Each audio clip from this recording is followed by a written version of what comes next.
नमस्कार दोस्तों, हमारे चैनल पर आपका स्वागत है। जय श्री कृष्णा, राधे राधे, हर हर महादेव। श्री दुर्गा सप्तशती देवी कवच आरंभ करते हैं। जय मां अम्बे। महर्षि मार्कंडेय बोले, हे पितामह, इस संसार में जो अत्यंत गुप्त हो और मनुष्यों की सब प्रकार से रक्षा करने वाला हो और जो अब तक आपने किसी अन्य को नहीं बताया हो, ऐसा श्रेष्ठ उपाय आप मुझे बताएं। श्री ब्रह्मा जी कहने लगे, हे महामुनि विप्र, जो अत्यंत गुप्त से भी गुप्त महान व सब प्राणियों का उपकार करने वाला पुण्यकारी देवी कवच है, वह तुम मुझसे सुनो।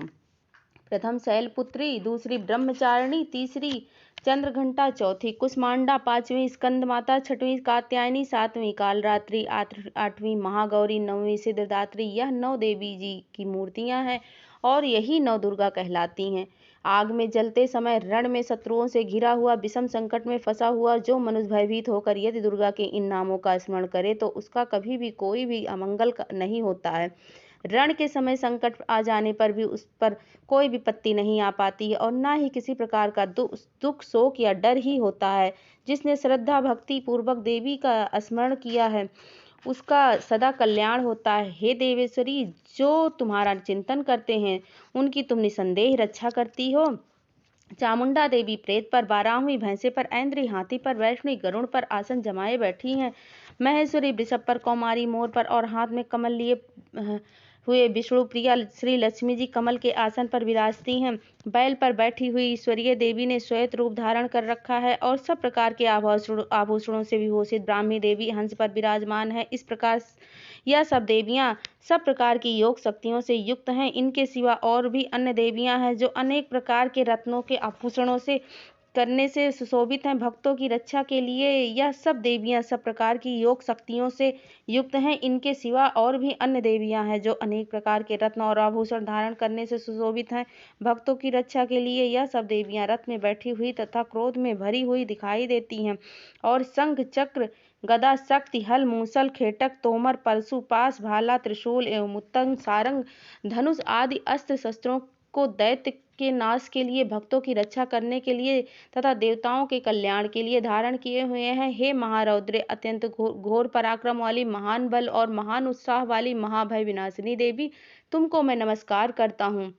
हे देवी, तुम्हारा दर्शन दुर्लभ है तथा आप शत्रुओं के भय को बढ़ाने वाली हो। हे जगदम्बिके, मेरी रक्षा करो। पूर्व दिशा में ऐन्द्री देवी मेरी रक्षा करें। अग्निकोण में अग्नि शक्ति, दक्षिण में बाराहवीं देवी, नैऋत्य कोण में खड्गधारिणी देवी मेरी रक्षा करे। वायुड़ी देवी पश्चिम दिशा में वायु कोण में मृगवाहिनी, उत्तर में कौमारी, ईशान में शूलधारिणी देवी रक्षा करे। ब्राह्मणी ऊपर की ओर से मेरी रक्षा करे और वैष्णवी देवी नीचे की ओर से मेरी रक्षा करे तथा इसी प्रकार से 100 पर बैठी हुई चामुंडा देवी 10 दिशाओं में मेरी रक्षा करे।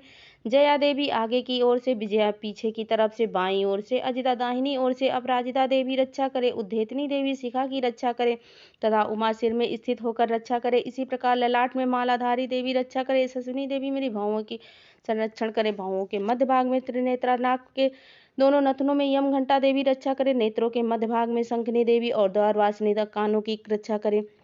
कपोलों की कालिका देवी और कानों के मूल भाग की भगवती सांकरी रक्षा करें।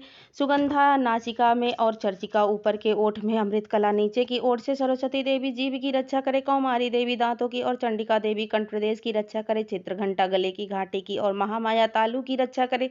कामाक्षी डोरी की सर्वमंगला देवी मेरी वाणी की रक्षा करे। भद्रकाली गर्दन की और धनुर्धरी पीठ की मेरुदंड की रक्षा करे। कंठ के बाहरी भाग की नीलग्रीवा देवी और कंठ की नलकुबरी देवी रक्षा करे। दोनों कंधों की खंगनी और वज्रधारिणी देवी मेरे दोनों बाहों की रक्षा करे। दंडनी देवी दोनों हाथों की और अंबिका देवी समस्त अंगुलियों की रक्षा करे। शूलेश्वरी देवी संपूर्ण नखों की, कुलेश्वरी देवी कुशी की रक्षा करे। महादेवी दोनों स्तनों की शोक विनाशिनी मेरे मन की रक्षा करे। ललिता देवी हृदय की, शूलधारिणी उदर की रक्षा करे। कामनी नाभि की, गुहेश्वरी गुहा स्थान की, पूतना और कामिका देवी लिंग की तथा महिषावादिनी गुदा की रक्षा करे। भगवती देवी कटी की तथा विंध्यवासिनी दोनों घुटनों की रक्षा करे। संपूर्ण इच्छाओं को पूर्ण करने वाली महाबला देवी दोनों जंघाओं की रक्षा करे। नरसंगी दोनों टखनों की और तेजस्वी देवी दोनों पांवों के पृष्ठ भाग की, श्रीधरी पांवों की अंगुलियों की और स्थल वासिनी तलुओं की, दृष्टा कराली देवी नखों की, ऊर्ध्व केशनी केशों की, रोम वालियों के छिद्रों की, कौबेरी और त्वचा की बागेश्वरी देवी रक्षा करे। पार्वती देवी रक्त, मज्जा, वसा, मांस, हड्डी और मेदों की रक्षा करे। काल रात्रि आंतों की रक्षा करे। मुक्तेश्वरी देवी पित्त की, पद्मावती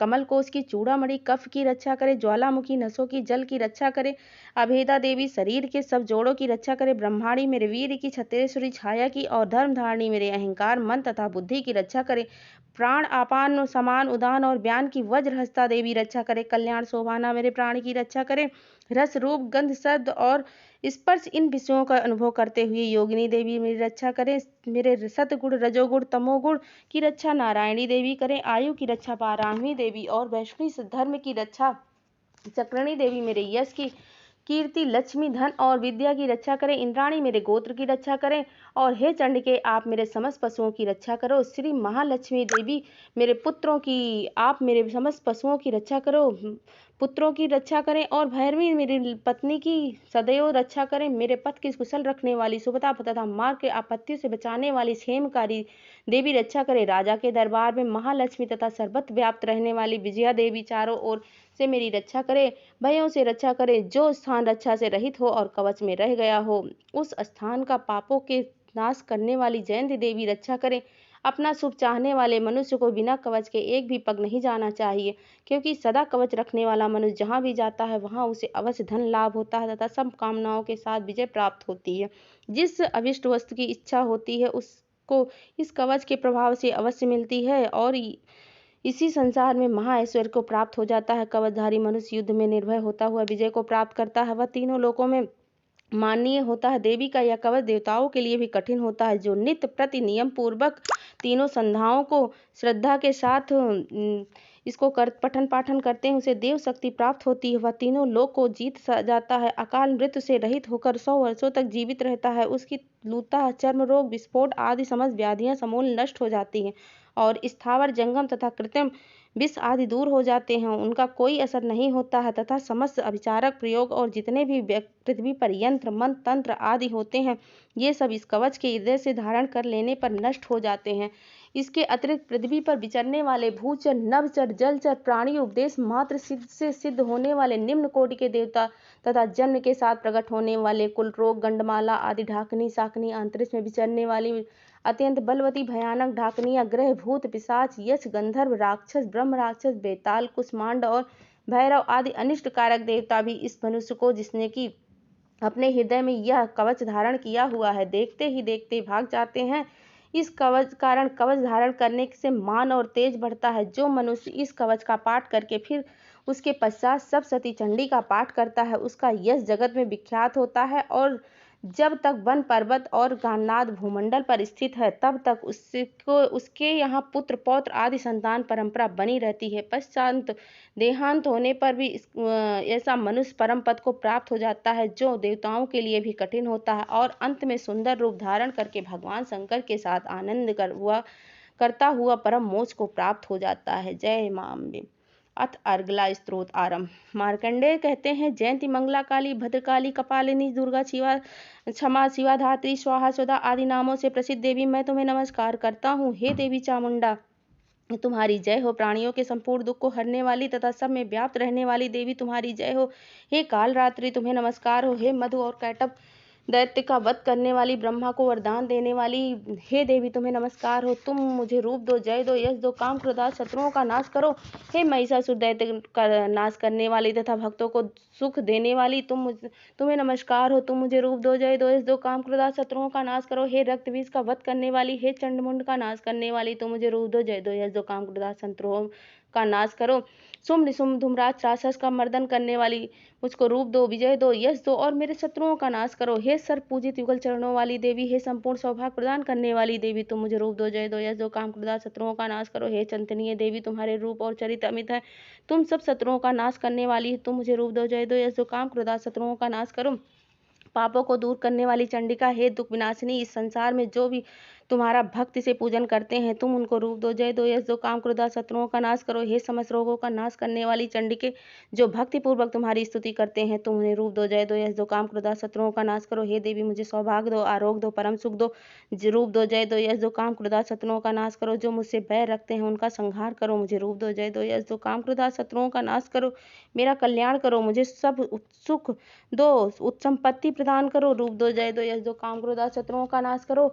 राक्षसों से मुकुट रत्नों के स्पर्श की हुई हे चरणों वाली देवी, हे अंबिके मुझे रूप दो, जय दो, यश दो, काम क्रोधा शत्रुओं का नाश करो, कीर्तिवान लक्ष्मीवान बनाओ, मुझे रूप दो, जय दो, यश दो, काम क्रोधा शत्रुओं का नाश करो, हे प्रचंड दैत्यों के अपमान को नाश करने वाली चंडिके मुझे शरणागत को रूप दो, जय दो, यश दो, काम क्रोधा शत्रुओं का नाश करो, हे चार भुजाओं वाली, हे ब्रह्मा द्वारा प्रशंसित परमेश्वरी, आप मुझे रूप दो, जय दो, यश दो, काम क्रोधा शत्रुओं का नाश करो।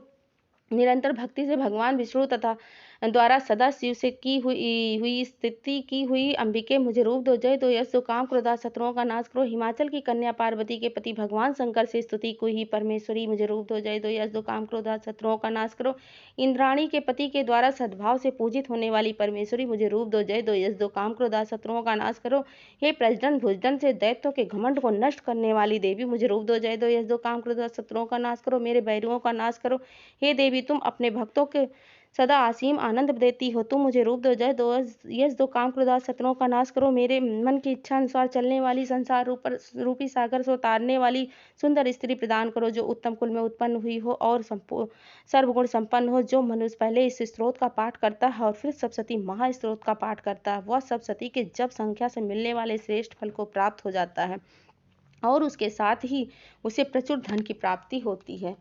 जय मां अम्बे। अथ कीलक स्त्रोत आरंभ। महर्षि मार्कंडेय बोले, निर्मल ज्ञान रूपी शरीर धारण करने वाले, वेद त्रयी रूप तथा दिव्य नेत्र वाले, जो कल्याण प्राप्ति के हेतु और अपने मस्तक पर अर्धचंद्र धारण करने वाले उन भगवान शंकर को नमस्कार हो। जो मनुष्य जप में तत्पर रहता हुआ विकीलक मंत्रों को जानता है, वही पुरुष के कल्याण को प्राप्त करता है। जो केवल सप्तशती स्त्रोत से ही देवी की स्तुति करता है, उसको इससे ही देवी की सिद्धि हो जाती है। उन्हें अपने कार्य से सिद्धि के लिए दूसरों की साधना करने की आवश्यकता नहीं रहती। बिना जप के ही उनके उच्चाटन आदि सिद्ध हो जाते हैं। लोगों के मन में शंका थी कि केवल सप्तशती की उपासना से अथवा सप्तशती को छोड़कर अन्य मंत्रों की उपासना से भी समान रूप से सब कार्य सिद्ध हो जाते हैं, तब इनमें कौन सा श्रेष्ठ साधन है। लोगों की इस संख्या को ध्यान में रखकर भगवान शंकर ने अपने पास आए हुए जिज्ञासुओं को समझाया कि यह सप्तशती नामक इस संपूर्ण स्त्रोत को कल्याणमय सर्वश्रेष्ठ है। इसके पश्चात भगवान शंकर ने चंडिका के सप्तशती नामक स्त्रोत को गुप्त कर दिया। इसका पुण्य फल अच्छा है, अतः मनुष्य इसको बड़े पुण्य से प्राप्त करता है। जो मनुष्य कृष्ण पक्ष की 14 अथवा अष्टमी को एकाग्रचित होकर देवी को अपना सर्वस्व समर्पित कर देता है और फिर उसे प्रसाद के रूप में ग्रहण करता है, उस पर दुर्गा प्रसन्न होती, अन्यथा नहीं होती हैं। इस प्रकार सिद्ध के प्रतिबंधक रूपी कील के द्वारा भगवान शंकर ने इस स्त्रोत को कीलित कर रखा है। जो पुरुष इस सप्तशती को निष्कीलन करके नित्य पाठ करता है, वह सिद्ध हो जाता है, वही देवी को प्रसाद होता है और वही गंधर्व होता है। सर्वत विचरते रहने पर भी उस मनुष्य को संसार में कहीं भी कोई डर नहीं होता है। यह स्वयं मृत्यु के बस में भी नहीं पड़ता है और मरकर भी मोक्ष को प्राप्ति हो जाती है। किंतु इस कीलक की विधि को जानकर ही सप्तशती का पाठ करना चाहिए। ऐसा नहीं करता है, वह नष्ट हो जाता है। कीलन और निष्कीलन संबंधी जानकारी के पश्चात ही इस स्त्रोत को निर्दोष होता है और विद्वान पुरुष इस निर्दोष स्त्रोत का ही पाठ आरंभ करते हैं। स्त्रियों में जो कुछ सौभाग्य आदि दिखाई देता है, वह सब इसी पाठ की कृपा से होता है। इसीलिए इस कल्याणकारी स्त्रोत का पाठ सदा आरंभ करना चाहिए। इस स्त्रोत को धीरे धीरे करने से थोड़ा ही फल मिलता है, अतः उच्च स्वर में इसका पठन पाठन आरंभ करना चाहिए। जिस देवी के प्रसाद और ऐश्वर्य, आरोग्य, सौभाग्य, संपत्ति, शत्रुनाश तथा परम मोक्ष की प्राप्ति होती है, उस देवी की स्तुति मनुष्य को अवश्य करनी चाहिए। जय मां अम्बे। धन्यवाद।